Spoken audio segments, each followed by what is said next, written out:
السلام علیکم، welcome to poly talk by Agha Zubair Khan.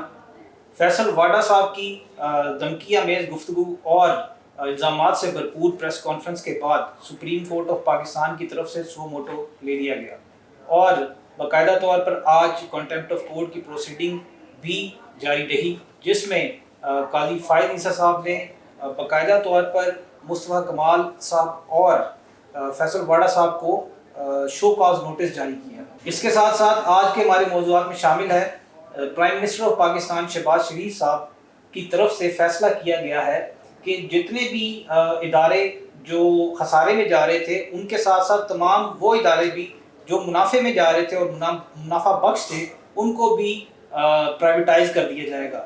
حیرت کی بات یہ ہے کہ یہ فیصلہ نہ تو کیبنٹ کی منظوری کے ساتھ کیا گیا اور نہ ہی اس فیصلے سے پہلے اس اہم موضوع کو پارلیمنٹ میں لا کر اس پر بحث کرنے کی جسارت کی گئی۔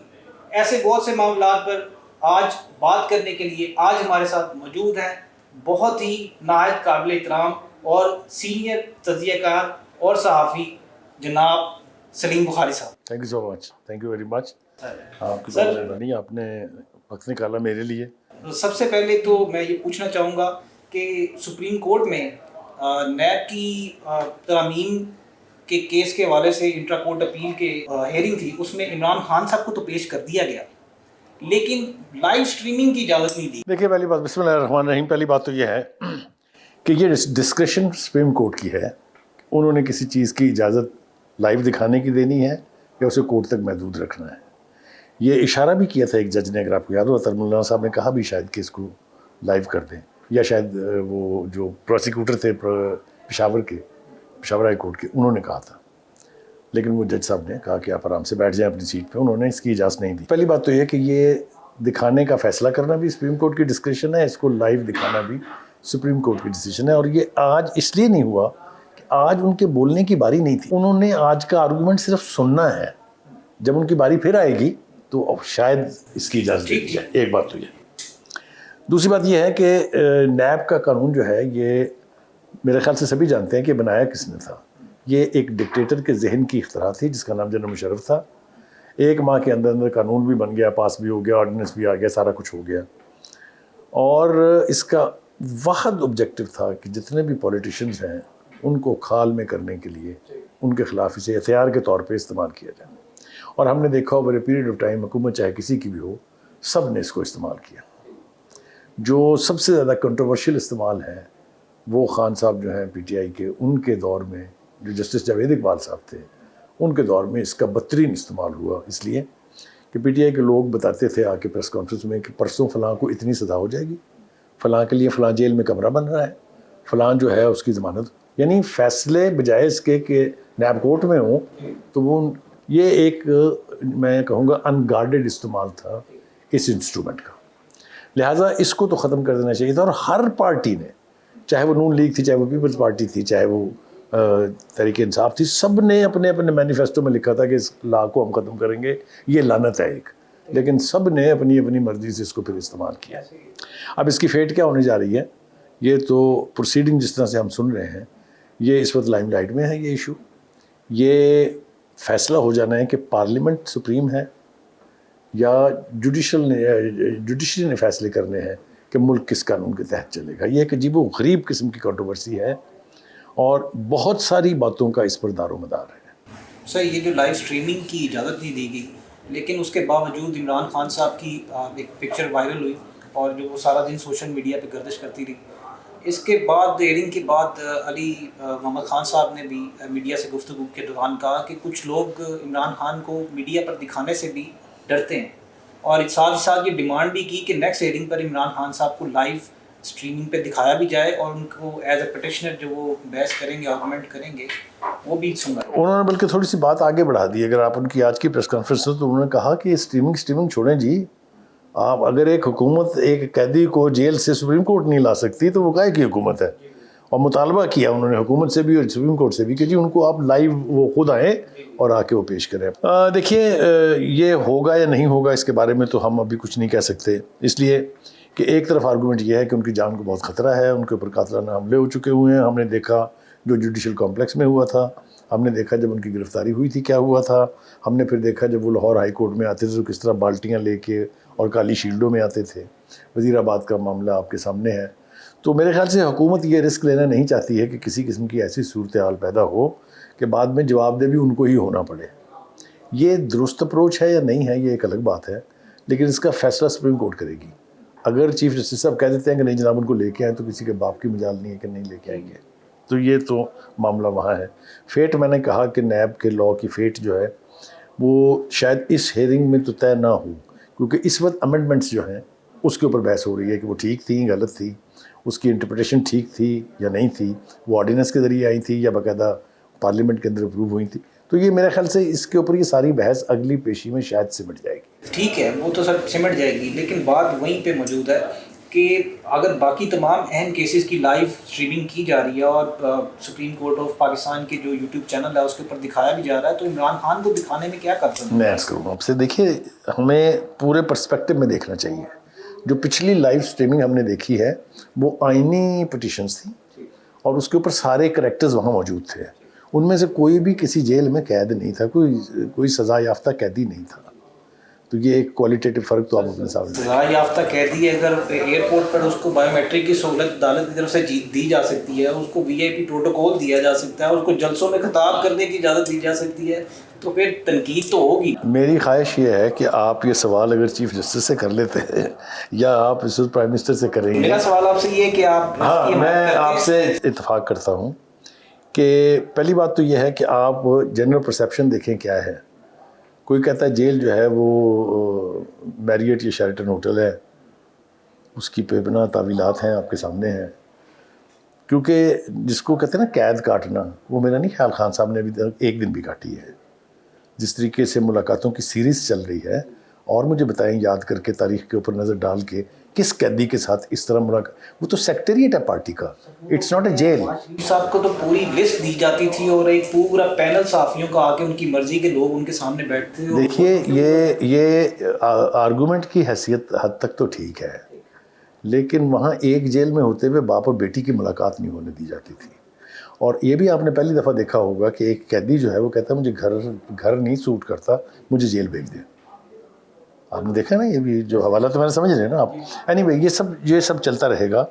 اصل بات یہ ہے کہ میرٹس کے اوپر اگر فیصلے ہونے شروع ہو جائے عدالتوں میں تو اعلیٰ عدلیہ کے اوپر جو اسپرشنز کاسٹ کی جاتی ہیں کم از کم اس سے جان چھوٹ جائے گی. سر فیصل واڈا صاحب نے جو دھمکی آمیز گفتگو کی اور الزامات لگائے، پریس کانفرنس کی، میں پگڑیاں وہ اچھال دوں گا، فٹ بال بنا دوں گا، یہ تو وہ، اس کے اوپر عطا من اللہ صاحب نے ریمارکس دیے کہ پراکسیز کے ذریعے حملہ کروایا جا رہا ہے. تو سپریم کورٹ نے ایکشن لیا، سو موٹو بن گیا. آج اس کی ہیئرنگ بھی ہوئی اور شو کاز نوٹس بھی جاری ہوئے. اس کے علاوہ فیصل واڈا صاحب اپنی بات سے پیچھے ہٹنے کو تیار نہیں ہیں. تو یہ کیا کشیدگی بڑھے گی؟ میں عرض کرتا ہوں آپ سے، پہلی بات تو یہ ہے کہ فیصل واڈا صاحب نے یہ واردات پہلی نہیں کی ہے. آپ کو یاد ہوگا ایک دفعہ وہاں امریکن کونسلیٹ کے اوپر اٹیک ہوا تھا کراچی میں، تو وہ پورے ایک کمانڈو کی کٹ پہن کے اور گن لے کے پہنچ گئے تھے، یاد ہے آپ کو؟ پھر آپ کو وہ بھی یاد ہوگا کہ ایک ٹی وی کا پروگرام چل رہا تھا، اس میں فوجی بوٹ لا کے انہوں نے میز پہ رکھ دیا تھا. پھر آپ کو یہ بھی یاد ہوگا کہ جب وہ منحرف ہوئے ہیں تو پی ٹی آئی کے بارے میں ان کے خیالات و جذبات کیا ہیں. میری کل رات کو ان سے بات ہوئی ہے جب یہ نوٹس ووٹس لے لیا چیف جسٹس صاحب نے اس کے بعد، تو انہوں نے جو تعویل مجھے پیش کی ہے وہ میں آپ سے شیئر کر لیتا ہوں، پھر اس کے اوپر بات کر لیتے ہیں. انہوں نے کہا جی پہلے تو مجھے یہ بتائیں سپریم کورٹ کہ انہوں نے کیسے ازوم کیا یہ کہ میرے مخاطب وہ تھے. صحیح. دوسری بات یہ کہ میں پیش ہوں گا تو میں پوچھوں گا ان سے کہ آپ کو کیسے لگا کہ یہ دھمکی میں نے آپ کو دی ہے، اور اگر آپ یہ سمجھتے ہیں کہ میں نے دھمکی آپ کو دی ہے تو آپ یہ بتائیے کہ آپ کے ہاں جو پارلیمنٹیرینز کے ساتھ ہو رہا ہے، جو آپ سینئر اہلکاروں کے ساتھ کر رہے ہیں، جو آپ آئینی اداروں کے ساتھ کر رہے ہیں، اس کا کون سا پریسیڈنٹ ہے اور یہ کون سا قانون ہے؟ صحیح. تو آپ نے بالکل ٹھیک کہا کہ واڈا صاحب اپنی لائن پہ ٹکے ہوئے ہیں اور وہ کہہ رہے ہیں کہ میں جاؤں گا سپریم کورٹ میں جا کے پوچھوں گا. اور میرے سوال کا جواب اگر انہوں نے یہ دیا کہ ہمیں یہ حق حاصل ہے تو پھر میں بھی کہوں گا کہ جی ہمیں بھی ان پگڑیوں کا فٹ بال بنانے کی اجازت ہے. آپ کو پتہ ہے وہ وہ سلمان خان کی ایک مثال ہے نا کہ اس فلم میں اس نے کہا تھا کہ ایک ایسی صورتحال آتی جب پھر میں اپنی بھی نہیں سنتا. تو واڈا صاحب بھی ہمارے سلمان خان ہیں.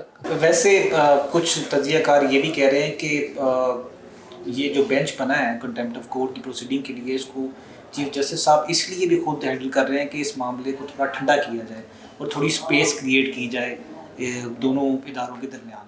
کیا یہ دیکھیے یہ کوشش ان کی ذات تک ہو سکتی ہے، لیکن ان کی ناک کے نیچے ججز انہی اداروں کے ساتھ کیا سلوک کر رہے ہیں.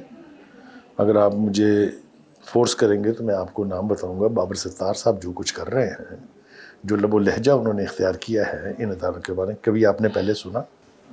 لیکن سر اس سے پہلے کسی جج کے گھر کے اندر کیمرز بھی تو نہیں نہ لگائے گئے، ایسے واقعات بھی پہلے نہیں، میں آپ کو عرض کروں ایمانداری سے، ایز اے جرنلسٹ ہوا، ایز ایکسپیرینسڈ، یہ سب کچھ ہمیشہ سے ہوتا رہا ہے. چونکہ اب سوشل میڈیا بہت اسٹرانگ ہے، کیونکہ اب میڈیا نے بھی تھوڑی سی ضرورت پکڑی ہے، تو چیزیں رپورٹ ہونے لگ گئی ہیں. یہ کہنا کہ وہ پہلا کیمرہ نصب ہوا تھا، میں اس سے اتفاق نہیں کر سکتا. چلیے اگر پہلا نہ بھی ہو تو سر آئی ایبسولوٹلی اگری ود یو. ہر چیز کے کرنے کا ایک سلیقہ ہوتا ہے. اگر آپ یہی کمیونیکیشن اس کو پبلک کی عدالت میں بیٹھ کے کرنے کی بجائے اس ادارے کے ذمہ داروں تک اپنا کنسرن پہنچاتے اور ان سے اس کا جواب مانگتے، تو یہی صورتحال اور نظر آتی ہے آپ کو. انہوں نے تو خطوط لکھے ہیں، دیکھیں نا، خطوط لکھے ہیں. پھر اس کو میرے خیال سے اس کو تھریڈ بیئر ڈسکس کر لیتے ہیں. ایک خط لکھا 6 ججز نے، ایک خط لکھا بابر ستار صاحب نے. بتائیں کون سا نام ہے اس میں کہ مجھے فلاں کرنل نے، فلاں میجر نے، فلاں بریگیڈیئر نے فون کیا. نہیں، دیکھیں ادارے نہیں کر سکتے آپ. when it comes to the court of law there has to be some individual against whom you have a charge. اداروں نے کیا، کرے جائیں ثابت بیٹھ کے. آپ ساری زندگی لگ جائے گی، نہیں کر سکتے آپ.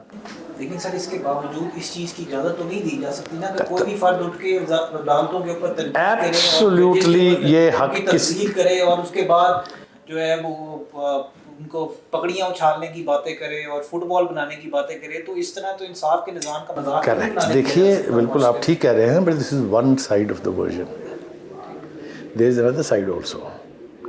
میں یہ تو آپ سے اتفاق کرتا ہوں کہ کسی بھی ادارے کے اہلکار کو ججز اور کورٹس کی توہین کا نہ حق ہے اور نہ اس کو یہ اجازت دی جانی چاہیے. میں آپ سے اتفاق کرتا ہوں.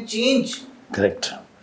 دیکھیں ہو کیا رہا ہے. اگر ان کو کوئی مسئلہ ہے یا ججز کی اپوائنٹمنٹ سے کوئی مسئلہ ہے یا کسی قسم کا ایسا ان کے پاس کوئی ایسے الزامات آئے ہیں یا وہ نہیں چاہتے کہ دوہری شہریت والے وہ ججز بنے اور ایسے ان کے پاس ریزرویشنز موجود ہیں، تو وہ پھر پارلیمنٹ میں قانون تبدیل کریں.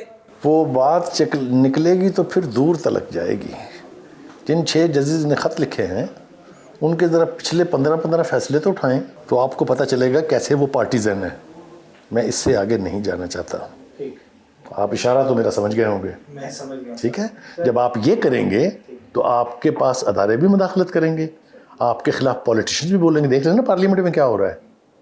تو مطلب کہنے کا یہ ہے، حدود جب تک اپنی رسپیکٹ نہیں کریں گے، چاہے وہ جوڈیشری ہے، چاہے وہ یہ لا انفورسرز ہے، چاہے وہ ISI ہے، کوئی بھی ہے، ان سب کو اپنی حدود میں رہنا چاہیے. کوئی اجازت نہیں دے سکتا کہ یہ جو ادارے ہیں یہ مداخلت کریں جوڈیشری میں یا جوڈیشل پروسیس میں. بٹ سملرلی میں آپ اس کو تھوڑی اور وضاحت سے، دنیا کا کوئی ملک چاہے وہ سپر پاور ہے، چاہے وہ ڈیموکریسی کی ماں ہے، مدر آف ڈیموکریسی کہتے ہیں نا انڈیا کو بھی، برطانیہ کو بھی، ان اداروں کے بغیر حکومت چلانے کا کانسیپٹ نہیں ہے. چاہے وہ امریکہ ہے. آپ مجھے بتا سکتے ہیں کہ کیا پریزیڈنٹ آف امریکہ اتنا انڈیپینڈنٹ ہے کہ وہ پینٹاگون اور CIA کو بائی پاس کر دے؟ اچھا، کیا آپ سمجھتے ہیں کہ را جو ہے وہ اس کو ایک طرف اٹھا کے پھینک کے مودی صاحب جو دل میں آئے کرتے رہے؟ نہیں ہوتا یہ. اب میری بات سمجھ رہے نا.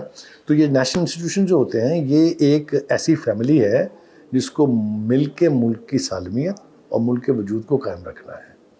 جب یہ اپنی جوز بنا لیں گے نا، پنجابی زبان کے ساتھ ساڈی جو ہے، that is where the fight starts. وہ جو کوآرڈینیشن ہے وہ کیوں لیک ہوئی ہے، میں اب آپ کو اور زیادہ کھلے انداز میں بتاتا ہوں. فوج مداخلت کرتی تھی بہت لمیٹڈ، ہمیشہ سے کرتی تھی. 1948 سے میں نے آپ کے پچھلے پروگرام میں کہا بھی تھا، یاد ہے نا. اچھا، لیکن اس کو اس حد تک لے آنا کہ وہ ملک چلانا شروع کر دے. بتائیں کس نے کیا؟ کس نے 4 سال کے بعد قوم کو بتایا کہ میں تو کچھ نہیں کرتا تھا, ملک تو چلا رہے تھے جنرل باجوہ صاحب اور فیض حمید صاحب. تو جب آپ نے ان کو اتنا اندر کر لیا سسٹم کے, اب وہ باہر اٹھ کے پھینکنے کے لیے تیار نہیں ہے ذہنی طور پہ. سر تو کیا اتنی اسپیس اداروں میں عمران خان صاحب کے ہی دور میں دی؟ یعنی میں نے آپ کو نام لے کے بتایا کہ یہ کس نے کہا تھا کہ ملک تو میں نہیں چلا رہا تھا, یہ کسی اور نے تو نہیں کہا کبھی, چاہے جتنا مرضی ویک تھا وہ, چاہے جتنا مرضی ڈمی تھا. ٹھیک ہے, تو جب آپ کسی کو سپیس دے دیتے ہیں وہ پھر اس کو جھٹک کے اس کی اوقات میں واپس کرنا مشکل ہوتا ہے. یہی ہو رہا ہے. لیکن سر ایک سپریشن آف پاور کا کنسیپٹ ہے, بہتری سب کی اسی میں یہ ہے کہ آئینی طور پہ اپنی اپنی حدود میں رہا جائے اور کام کیا جائے, تو اس کے لیے کچھ اسپیس تو نکالنی چاہیے. Sir Imran Khan 190 million pound case میں عمران خان کی ضمانت منظور ہوئی, اور کہا یہ جا رہا ہے کہ کیونکہ اس کیس کے اندر کیبنٹ کے باقی ممبرز کو فریق نہیں بنایا گیا, تو اس لیے یہ تو آپ کو پتا نہیں کون سی ہائی کورٹ میں ہو رہے ہیں سارے فیصلے. جی سر, اوپن اینڈ شٹ کیس ہونے کے باوجود اس کے اندر کوئی جان باقی نہیں رہی. دیکھیے گزارش یہ ہے, پہلی بات تو یہ ہے کہ ابھی ان کی ضمانت ہوئی ہے, کیس ختم نہیں ہوا ہے. دوسری بات یہ ہے کہ جیسا آپ نے بالکل درست کہا, آئی اپریشیٹ کہ آپ کو پتہ ہے چیزیں کیا ہیں. اسے اوپن اینڈ شٹ کیس نہ میں نے کہا نہ آپ نے کہا, اس کو جوڈیشل ایکسپرٹس نے کہا, اس کو لائرز نے کہا بڑے بڑے. سمپل کیس یہ ہے کہ بلیک منی پکڑی گئی برطانیہ میں, ان کی نیشنل کرائم ایجنسی جو ہے اس نے پکڑی, اور یہ فیصلہ کیا کہ اس کی اونرشپ برطانیہ کی حکومت نہیں لے سکتی, یہ پیسہ پاکستان کے ایکس چیکر کو واپس جانا چاہیے. Is that right? اچھا, اس فیصلے کے بعد شہزاد اکبر صاحب نامی ایک شخص ہے, میرے خیال سے موسٹ کنٹروورشل, موسٹ, میں کچھ لمبا ہی زیادہ کہہ جاؤں گا, وہ صاحب لندن جاتے ہیں, کاروں میں سے ایک بریف کیس لینے کی ویڈیو آپ نے بھی دیکھی ہوگی, میں نے بھی دیکھی ہے وہ, اور اس کے بعد وہ پیسے پاکستان کے خزانے کی بجائے سپریم کورٹ میں کسی ایک بزنس ٹائکون کے جرمانے کے اگینسٹ جمع ہو جاتے ہیں. Is that justice? Is that right? اچھا, اگر وہ ہو گیا تو وہ چیلنج ہو گیا, ٹھیک ہے. اچھا چلیے, اگر وہ آپ نے صرف اس اسپرٹ کے ساتھ کرا دیا کہ چلیے جی وہ پیسے اسی ٹائکون کے تھے, آپ سمجھ رہے ہیں نا میری بات کو, بالکل ٹھیک ہے, تو اس کا افزانہ تو نہیں لینا چاہیے تھا نا آپ کو. اس کے افزانے کے طور پر آپ نے 354 کے پتہ نہیں کتنے ایکڑ زمین دی, اور اس کے اوپر ایک القادر ٹرسٹ بنا دیا, اور اس کے ٹرسٹی بھی اس وقت کے سٹنگ پرائم منسٹر صاحب تھے اور ان کی بیگم صاحبہ تھی. تو پھر یہ کیسے اوپن اینڈ شٹ کیس نہیں ہے؟ سر آپ نے بالکل بڑی تفصیل سے یہ بات کی تھی. اس حد تک تو چلے یہ بھی کہا جا سکتا ہے, یہ بھی ایک بحث ہے کہ عمران خان اس کیس میں بینیفیشری نہیں تھے, لیکن مطلب کوئی انہوں نے ایسا بینیفٹ نہیں لیا, وہ ایک ٹرسٹ بنا. میں نے آپ کو اتنا بڑا بتایا ٹرسٹ. لیکن یہاں تک کہ عمران خان نے یہ رقم بجائے اس کے کہ قومی خزانے میں آتی, یہ سپریم کورٹ میں ان کے جرمانے کے عوض میں جمع کرائی. یہ مس یوز آف اتھارٹی ہے, اور یہ اس حد تک اوپن اینڈ شٹ کیس موجود ہے. لیکن کیبنٹ کے باقی فریقین جنہوں نے یہ پاس کیا, ان کو ممبر نہ بنانے کی, مطلب فریق نہ بنانے کی وجہ سے یہ کیس کمزور ہوا. کیا اس بات کو سے آپ متفق؟ جی میں بالکل اس سے اتفاق کرتا ہوں. بہت سارے کیسز صرف اس لیے ختم ہوتے جا رہے ہیں اور ختم ہوتے جائیں گے کیونکہ وہ استغاثہ نے کیس ٹھیک نہیں بنایا ہے. بہت سارے کیسز اٹھا کے پھینک دیے گئے ہیں, مزید بہت سارے, جتنے 45 کیسز میں ضمانت کبھی سنی آپ نے, یہ صرف اس لیے ہو رہی ہے کہ کیسز ویک ہیں. یہ تو میں مانتا ہوں.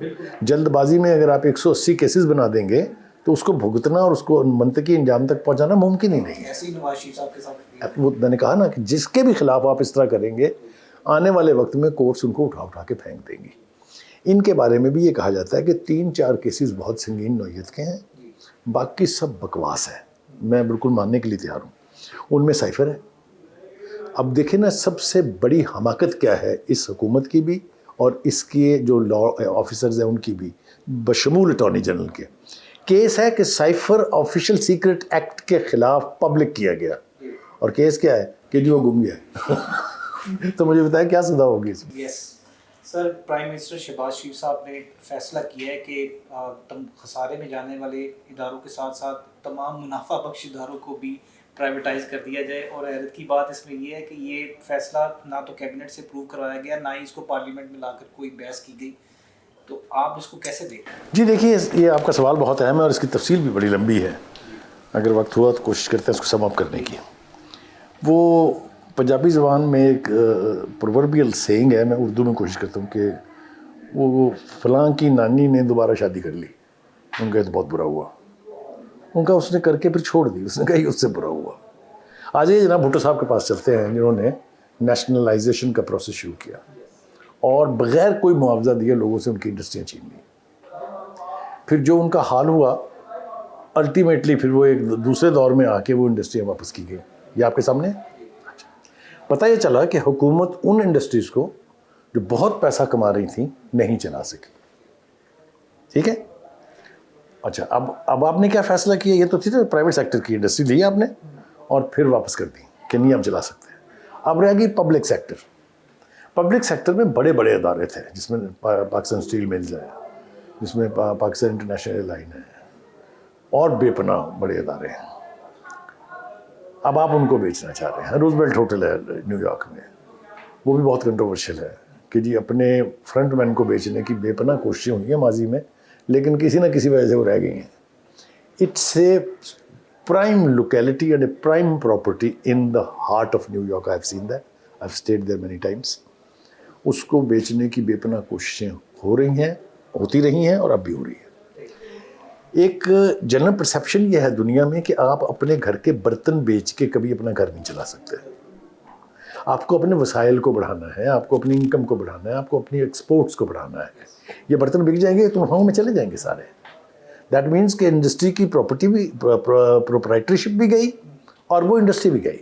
آپ مجھے یہ بتائیں کہ جو ادارہ پرائیویٹ سیکٹر چلا سکتا ہے وہ اس پبلک سیکٹر کیوں نہیں چلا سکتا؟ آپ اگر وہاں پرچیوں کے اوپر اپنی مرضی کے لوگ اور اپنے رشتہ داروں کو نوکریاں دیں گے ہائی سیلری پر, تو وہ ادارے کیسے چلیں گے؟ تو ایک بات تو یہ ہے کہ یہ تجربہ بھی ناکام ہونے جا رہا ہے, میں آپ کو ابھی سے بتا رہا ہوں. ٹھیک ہے, کیونکہ یہ پھر اپنی مرضی کے لوگوں کو بیچی جائیں گی اور ان سے بھی یہ نہیں چلیں گی. Last but not the least, یہ تو بات ہمارے ہاں ایک دفعہ سے زیادہ ہو چکا ہے کہ نہ آپ کیبنٹ کو کانفیڈنس میں لیتے ہیں, نہ آپ نعرے بڑے لگاتے ہیں کہ پارلیمنٹ سپریم ہونی چاہیے, پارلیمنٹ سپریم ہونی چاہیے.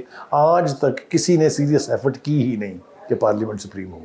لہٰذا اس قسم کے سینسٹیو ایشوز بھی پارلیمنٹ میں نہیں آتے ہیں. سر پارلیمنٹ میں آنے چاہیے نا. کریکٹ, یہ بالکل آپ کی بات ٹھیک ہے. پہلی بات تو یہ کہ یہ آپ اپنے گھر کے برتن بیچنے کا ارادہ ترک کریں. اگر آپ ارادہ ترک نہیں کر سکتے تو کم از کم اس کو ڈیبیٹ کے لیے پارلیمنٹ میں تو لے آئیں تاکہ یہ پتہ چلے کہ یہ کنسنسس سے فیصلہ ہے. سر کل کو کوئی بھی اٹھ کے کورٹس میں چلا جائے گا, اسٹیز لے لے گا. یہ ہوگا, یہ ہونا ہے, اس لیے کہ اس کے پیچھے خواہش ہے, اتھارٹی نہیں ہے. جو پراپر اتھارٹی ہونی چاہیے وہ نہیں ہے, خواہش ہے. وہ چونکہ خود بزنس مین ہیں اور ان کا خیال یہ ہے کہ جی پرائیویٹ بزنس مین کو اگر ہم یہ دیں گے تو وہ اس کو چلا لیں گے. لیکن ماضی میں بھی یہ تجربہ ناکام ہو چکا ہے اور آنے والے وقت میں بھی ناکام ہونے جا رہا ہے. گھر کے برتن بیچ کے آپ گھر کا سسٹم نہیں چلا سکتے. ہمیشہ پاکستان کا موازنہ بھارت کے ساتھ کیا جاتا ہے اور بھارت کا جی ڈی پی اس وقت 4.5 ٹریلین ڈالر کے قریب ہے, اور پاکستان اگر پاکستان کا جی ڈی پی دیکھا جائے تو اس کے مقابلے میں اس کا 10واں حصہ بھی نہیں ہے. اور لیکن جب دبئی لیکس جیسے اسکینڈل سامنے آتے ہیں تو پتہ لگتا ہے کہ پاکستان کی شرافیہ کے 11 ارب ڈالر کے اثاثے صرف دبئی میں موجود ہیں. اور دوسری طرف یہ بھی دیکھا جاتا ہے کہ اسی اشرافیہ کو گندم امپورٹ کے نام پر 300 سے 400 ارب روپیہ کمانے بھی دیا جاتا ہے اور وہ نکل لیتے ہیں, اور کوئی اس ملک میں ان کے اوپر اکاؤنٹیبلٹی کرنے کو تیار نہیں ہے. تو ایسی صورتحال میں ایسا کون سا ملک ہوگا جو پاکستان میں سرمایہ کاری کرنے کو تیار ہے؟ دیکھیے پہلی بات تو آپ نے انڈیا کی مثال دی, بالکل صحیح مثال ہے وہ. وہاں دو کام ہوئے ہیں. ایک تو یہ کہ وہاں کا جو انڈسٹریلسٹ ہے یا جو بزنس مین ہے اس نے اپنے بزنس کا فوکس کسی اور ملک میں نہیں رکھا. وہ جتنے بڑے بڑے نام ہیں, ٹاٹا سے شروع ہو جائیے, اور یہ جو ابھی شادی جس کے بیٹے کی ہوئی ہے اتنی بڑی, اڈوانی کے کیا نام ہے ان کا, امبانی, ان تک آ جائیے, سب بھارت میں ہیں, وہیں ان کے مین سٹیکس ہیں. پاکستان کے بزنس مین نے تو بہت پہلے ہجرت شروع کر دی تھی. ہم نے جا کے انڈسٹریاں کہاں لگائی ہیں؟ انڈونیشیا میں. ہم نے انڈسٹریاں کہاں لگائی ہیں؟ بنگلہ دیش میں. ہم نے انڈسٹریاں کہاں لگائی ہیں؟ چائنا میں. پہلی بات تو یہ ہے کہ یہ کوالٹیٹیو فرق ہے. دوسری بات یہ ہے کہ آپ ہندوستان کے بزنس مین کا نیشنلزم اور پیٹریاٹزم جو ہے اس کو چیلنج نہیں کر سکتے. ہمارے ہاں یہ بہت لیکنگ ہے, ایک بات. دوسری بات یہ ہے کہ ہمارے ہاں چونکہ کرپشن فری سوسائٹی بنانے میں, کرپشن فری تو ایک خواب ہے نا, لیکن ہم اس کو کم کرنے میں بھی کامیاب نہیں ہوئے ہیں کہ آپ نے ایک فرد لینی ہو تو آپ کو پیسے دینے ہیں, آپ نے FIR کی کاپی لینی ہو تو آپ نے پیسے دینے ہیں. لیو انہوں باقی وہ جتنے بھی ون ونڈو آپریشنز کے نعرے لگے تھے وہ سارے بے معنی ہو گئے ہیں. اب وہ ایک وہ اسپیشل فیسیلیٹیشن کاؤنسل جو بنی ہے, سارا فوکس اس کے اوپر ہے, لیکن اس کے اوپر بھی سوالیہ نشان اٹھ رہے ہیں, آپ کو پتہ ہے. ہم چند دوستوں تک محدود رہ کے اپنا مستقبل پلان کرتے ہیں, چاہے وہ UAE ہے, چاہے سعودی عرب ہے, اور لے لے کے چین ہے. وہ بھی کچھ نہیں دے رہے. آ رہا ہوں. جب آپ آنکھیں بند کر کے اپنی توقعات کا فوکس 2-3 ملکوں کو بنا لیں گے تو وہ اپنے وائڈر انٹرسٹ دیکھیں گے. بدترین مثال دینے لگوں آپ کو. ایران نے ہم سے درخواست کی تھی کہ آپ ہماری چابہار پورٹ کو گوادر کا حصہ بنا لیں. جب یہاں پورے 6 برتھیں کام کریں گی تو جہاز اتنے آ جائیں گے کہ پارکنگ کی جگہ نہیں ہوگی, تو ہمیں آپ اپنا پارکنگ سپیس بنانے ہیں. ہم نے اپنے امریکہ بہادر کی خوشنودی کی خاطر ان کی اس درخواست پر غور بھی نہیں کیا, لہٰذا انہوں نے انڈیا کے ساتھ مل کے 4,500 کلومیٹر کی سڑک بنائی ہے اور چابہار ان کو ہینڈ اوور کر دی ہے. یہ ہے ہماری پالیسیوں کا حال. لیکن سر دبئی لیز جیسے معاملات جو بتاتے ہیں کہ پاکستان کی اشرافیہ کے اتنے پیسے, مطلب اس سے پتہ تو یہی چلتا ہے نا کہ پاکستان کی اشرافیہ اپنا پیسہ چاہے وہ بلیک ہے یا وائٹ ہے وہ تیزی کے ساتھ شفٹ کر رہی ہے ملک سے باہر. تو ایسی صورتحال میں کون سا ملک ہے جو پاکستان میں آ کر سرمایہ کاری کرے گا جس کے اپنے لوگ پیسہ کما کر باہر دیں گے؟ دیکھیے اسی لیے جو بھی سرمایہ کاری اب آ رہی ہے ان پروجیکٹس میں آ رہی ہے جو یہاں ہیں. مثال کے طور پہ ریکوڈک ہے, مثال کے طور پہ گوادر ہے, مثال کے طور پہ ہمارے ایئرپورٹس ہیں. سر تمام منسٹریز اپنے اپنے پروجیکٹ لے کر بیٹھی ہیں, سیل پہ لگا ہوا سب. کریکٹ. یہ میں نے تو آپ سے پہلے ایک الٹیمیٹ جملہ کہہ دیا کہ گھر کے برتن بیچ کے آپ گھر نہیں چلا سکتے, اور اس کو پھیلا لیں تو ملک بن جاتا ہے. جو آپ نے سب سے اہم بات کی وہ دبئی کی. دیکھیے $400 بلین کے اثاثے ہندوستانیوں کے بھی ہیں دبئی میں, لیکن یہ سٹوری جو ہے یہ کسی ایک انڈین اخبار اور چینل نے نہیں چلائی ہے. ان کو ضرورت نہیں ہے نا. ہمارے ہاں کیوں چلتی ہیں؟ اس کی ایک تفصیلی رپورٹ آپ جب گھر جائیں گے تو جا کے ہماری ویب سائٹ اوپن کیجئے گا, وہاں سے آپ کو پتہ چلے گا کیسے انٹرنیشنل کنسورشیمز خبریں اس طرح کی لیک کرواتے ہیں. پاناما میں لے جاؤں آپ کو واپس, 482 نام تھے اس میں سے, اور کسی ایک کے خلاف ایکشن ہوا اور کاہے پر ہوا؟ اقامہ. اب آپ سمجھ آ رہی ہے؟ تو یہ اس طرح کی ہے. لیکن یہ بات آپ کی بالکل ٹھیک ہے اور میں آپ کے ساتھ ہوں کہ اپنے اثاثے باہر کے ملکوں میں بنانے کی بجائے اپنے ملک میں انویسٹ کیجئے تاکہ آنے والی جنریشنز کا فائدہ ہو. سر مولانا فضل الرحمان کا حکومت کا تختہ الٹنے کے لیے بلوچستان اور KPK سے تحریک چلانے کا فیصلہ, اور دوسری طرف مولانا کا ایک نرم سافٹ کارنر PTI کے لیے بھی موجود ہے. تو آپ کو لگتا ہے کہ یہ دونوں پارٹیز مل کر کوئی ایسی تحریک چلا سکیں گی جو؟ دیکھیں کچھ کامن چیزیں ہوتی جا رہی ہیں PTI اور JUI کے بیچ. اگر آپ کو یاد ہو وہ 35 پنکچر والا بیان, تو اس کے اوپر خان صاحب نے کہا تھا کہ وہ تو ایک سیاسی بیان تھا. ماشاءاللہ مولانا اب فالوور بنتے جا رہے ہیں خان صاحب کے. انہوں نے بھی کہا کہ میں جو یہودی ایجنٹ کہتا تھا ان کو, وہ تو ایک سیاسی بیان تھا. دیکھیے مولانا کے پاس اسٹریٹ پاور موجود ہے, کوئی ڈینائی نہیں کر سکتا اس کو, لیکن مولانا کے پاس وہ اسٹریٹ پاور اس قابل نہیں ہے کہ ملک میں یا تو تختہ الٹ دے اور یا ووٹ کے ذریعے پاکستان پہ حکومت کر لے. لہٰذا اس کو کسی نہ کسی فورس کے ساتھ ملنا ہے. اور ٹریک ریکارڈ یہ ہے کہ کبھی تو ان کے والد بزرگوار کی JUI جو ہے وہ PNA کا حصہ بن جاتی تھی, اور کبھی پھر وہ حکومت کا حصہ بن جاتی تھی. یہ ٹریک ریکارڈ ہے نا. خود مولانا فضل الرحمان صاحب کو دیکھ لیجئے, یہ کشمیر کمیٹی لے کے پوچھے 2 ٹینور جو ہیں مسلم لیگ نون کے, ان کے ساتھ نہیں رہے ہیں. اس دفعہ بھی لوگ یہ کہتے ہیں کہ بحث یہ تھی کہ 5 منسٹریوں اور پریزیڈنسی ہمیں دے دیں تو ہم آپ کے ساتھ ہیں. مولانا کو ناراضگی جو ہے وہ سیاسی جماعتوں سے نہیں ہے, اسٹیبلشمنٹ سے ہے. اس لیے کہ 2018 کے الیکشن میں اور 2024 کے الیکشن میں وہ یہ سمجھتے ہیں کہ کوشش کی گئی کہ ہمیں اس الیکٹرل پروسیس سے اٹھا کے باہر پھینک دیا جائے.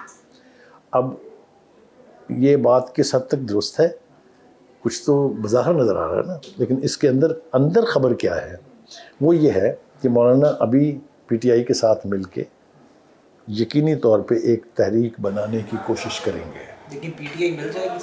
PTI تو اس وقت اس حکومت کے خلاف, اسٹیبلشمنٹ کے خلاف کچھ بھی کرے گی, کسی کے ساتھ بھی مل جائے گی. وہ جو ان کا مورل سٹانس تھا کہ ہم کو بلانا ڈیزل اور یہ وہ, اچھا یعنی آپ کا خیال یہ ہے کہ آپ ابھی بھی PTI کے ساتھ مورالٹی جوڑ رہے ہیں.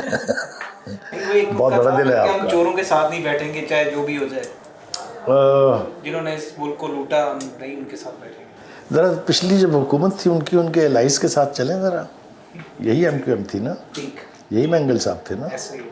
تو اس لیے یہ سیاسی بیانات جو ہیں یہ ان کو حتمی نہیں سمجھ لینا چاہیے, اور یہ صرف پی ٹی آئی کے لیے نہیں ہے, دوسری جماعتوں کا بھی یہی حال ہے. یعنی سیاسی بیانات دیتے ہیں پھر اس کا پیرا نہیں دیتے ہیں. بہت سارے سر سینئر تجزیہ کار یہ بھی کہہ چکے ہیں کہ اسٹیبلشمنٹ کو چاہیے تھا, ویسے انہوں نے اس لیے نہیں کیا کیونکہ ان کو اس بار مولانا کی ضرورت نہیں تھی, کیونکہ 2 میجر پارٹیز تھی اور سب کچھ آرام سے بن رہا تھا, 2/3 میجورٹی بھی آ رہی تھی, تو ان کو مولانا کی کوئی خاص ضرورت نہیں تھی, اس لیے انہوں نے مولانا کو سائڈ پہ کر دیا. لیکن اچھا تھا کہ مولانا کو بلوچستان میں بھی ایڈجسٹ کر لیا جاتا اور کچھ تھوڑا کے پی کے میں بھی ان کو سپیس دی جاتی, تو ایسا ہی مولانا. میں سینئر تجزیہ کار ہونے کا الزام قبول کرتے ہوئے یہ کہتا ہوں کہ آپ کا تبصرہ بالکل ٹھیک ہے. بالکل ایسا ہی ہے. Sir D G I S P R کی پریس کانفرنس 9 مئی کے حوالے سے بھی, اس کے بعد عمران خان صاحب کا ایک سخت بیانیہ سامنے آیا کہ معافی تو مجھ سے مانگی جائے. علی امین گنڈا پور صاحب پہلے ہی سخت بیانات دے رہے تھے, بعد میں انہوں نے کہا کہ میں گورنر ہاؤس پہ بھی قبضہ کر لوں گا, میں پیسکو پر قبضہ کر لوں گا, یہ کر دیں گے وہ کر دیں گے. اس ساری صورتحال میں پھر اس کے بعد جوڈیشری کا ایک تنازع اسٹیبلشمنٹ کے ساتھ چل رہا ہے. عمران خان کی بیل ہوگی, علی امین گنڈا پور صاحب کی, اور 10 اور لوگوں کی بھی بیل ہو جاتی ہے. تو کچھ لوگ یہ بھی کہہ رہے ہیں کہ آنے والے دنوں میں خدشہ ہے کہ اسٹیبلشمنٹ کے اوپر مزید دباؤ بڑھے گا.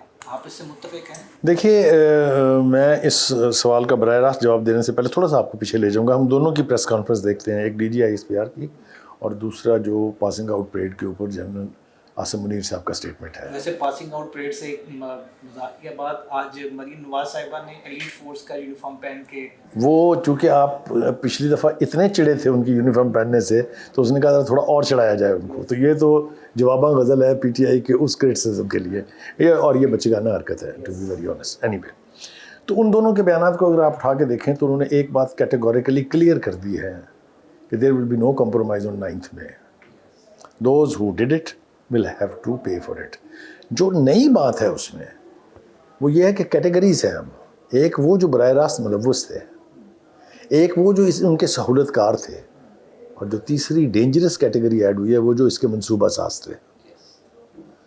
میں پریوی تو نہیں ہوں کسی انفارمیشن کا, لیکن اگر خان صاحب کی ضمانت تمام کیسز میں بھی ہو گئی تو وہ 9th May میں پھر پکڑے جائیں گے اور کورٹ مارشل ہوگا ان کا. لیکن سر وہ یہ بات سے متفق ہیں کہ جوڈیشل کمیشن بنائیں, جو کہ فوج نے بھی کہا کہ جوڈیشل کمیشن بنایا جائے, وہ بھی کہتے ہیں بنائیں, تو بنائیں اور ثابت کریں, انکوائری کریں. ہمیں پہلے پروسیکیوشن میں یہ ثابت تو کریں کہ ہم منصوبہ ساز تھے. جو D G I S P R کی پریس کانفرنس کا سب سے کمال کا نقطہ تھا وہ یہ تھا کہ کمیشن وہاں بنتے ہیں جہاں کوئی چیز نظر نہ آ رہی ہو, جہاں اس کے ثبوت موجود نہ ہو. لیکن سر کسی بھی نہیں, کسی چیز کو ثابت کرنے کے لیے جب ایویڈنس موجود ہے, جب ویڈیوز موجود ہیں, جب آپ کی تقاریر موقع کے اوپر موجود ہیں, تو کون سی ایویڈنس چاہیے جناب آپ کو؟ سر ویسے ایسی کون سی تقاریر عمران خان کی ایسی ہے جو اس کو براہ راست اس چیز سے ریلیٹ کرتی ہے کہ یہ منصوبہ انہوں نے بنایا؟ اب آپ نے مجھے چونکہ چیلنج کیا ہے اس لیے مجھے یہ ثابت کرنا پڑے گا.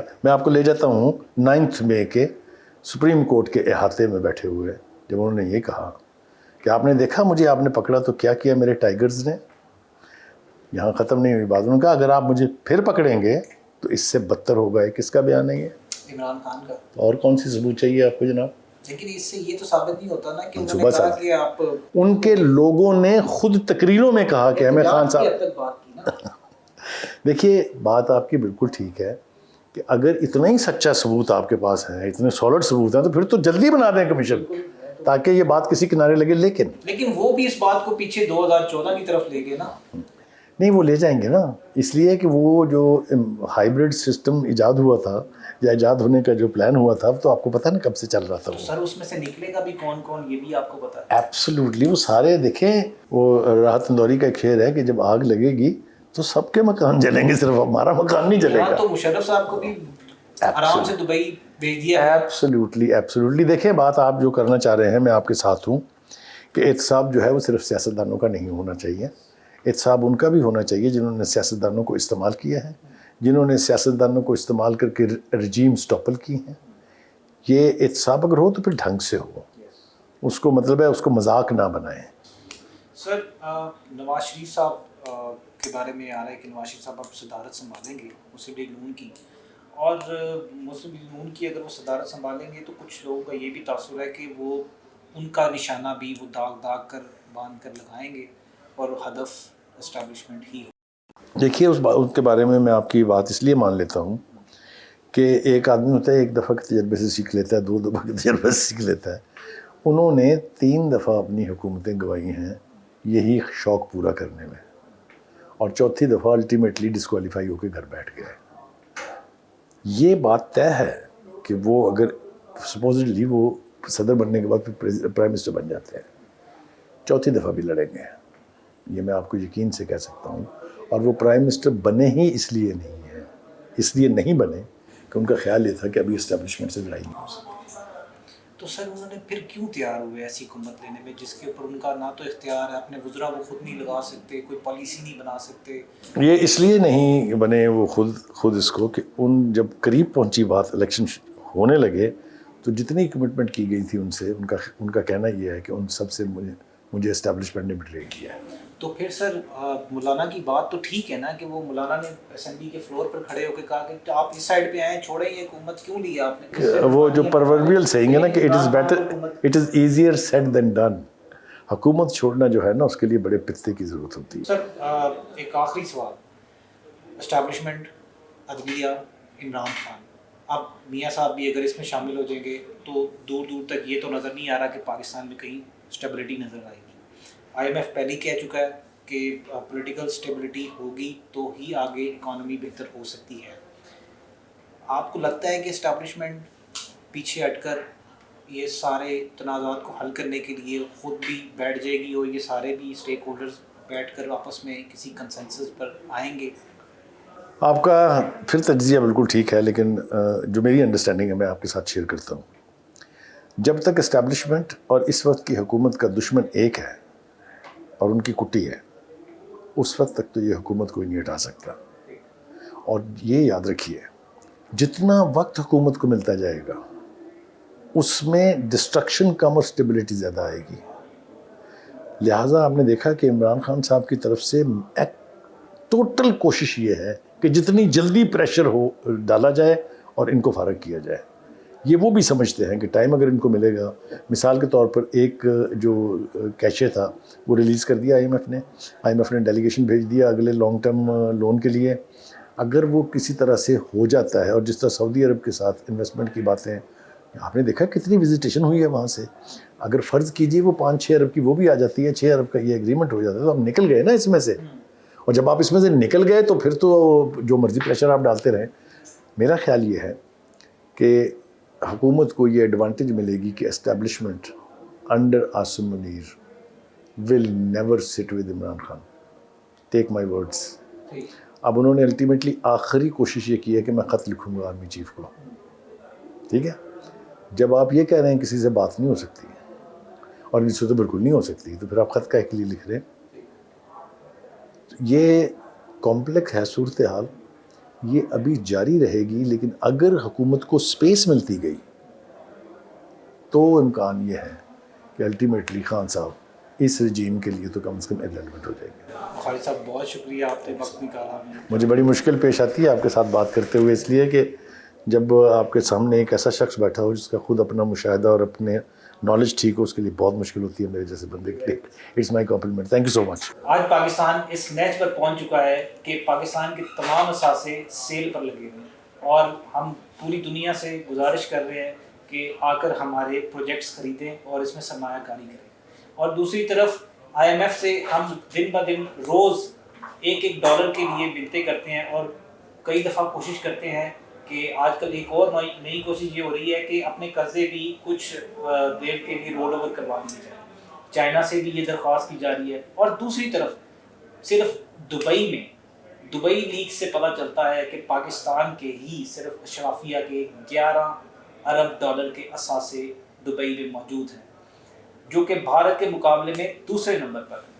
اور تیسری بات یہ کہ جو گندم سکینڈل جیسے معاملات سامنے آتے ہیں، اس سے یہ پتہ چلتا ہے کہ پاکستان میں جو سرمایہ دار نظام ہے اور جو ہمارا ایک گندا اور بدبودار نظام ایسا جس میں اشرافیہ اپنی 300-400 ارب کمانے کے لیے کسانوں کو احتجاج اور بے روزگار اور بیار و مددگار پھرنے کے لیے چھوڑ دیتی ہے، ایسے نظام میں سوال یہ پیدا ہوتا ہے کہ پاکستان میں سرمایہ کاری کرنے کے لیے کون سا ایسا ملک ہے جو اس صورتحال کو دیکھتے ہوئے پاکستان میں سرمایہ کاری کرے گا۔ آج کے پروگرام میں اتنا ہی، اجازت دیجیے، اللہ حافظ۔